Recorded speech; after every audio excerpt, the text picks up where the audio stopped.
Guys, প্রথমে এই TikTok ভিডিওটা দেখো, তারপর তোমাদের করা দুষ্ট দুষ্ট কমেন্ট গুলো করা হবে। तो चलिए शुरू करते हैं।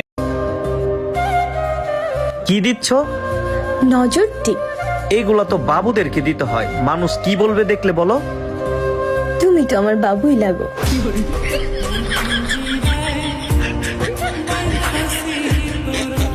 तो चलिए शुरू करते हैं।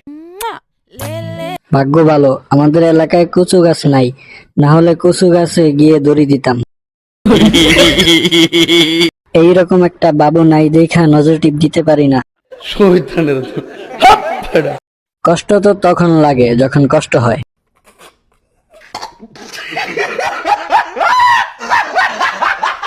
বাবুটা কিন্তু সুন্দর আছে আপু।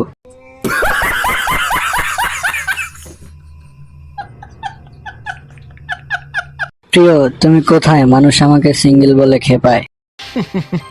যা করছো জীবনে, উপরে গেলে জীবনী। तू समझा? हाँ। नहीं, तू समझा नहीं। দাদু বাবু আর আমি মুরব্বী। बात तो सही है। दौड़ना तो पड़ता है उसके धंधे के बारे में। ছোটবেলায় কত কষ্ট করে মাতৃভাষার সব ধরনের গালি শিখেছিলাম, কিন্তু চর্চা করার অভাবে অধিকাংশ গালি ভুলে যেতে বসেছি। মাঝে মাঝে কিছু পোস্ট দেখলে মনে চায় গালিগুলো পুনরায় চর্চা করি। এইসব দেখার জন্য মাসে মাসে ওয়াইফাই বিল দেই। আমার ভুল হয়েছে, ক্ষমা করে দেন। দাদার মন চায় অথচ পারে না। কয় কি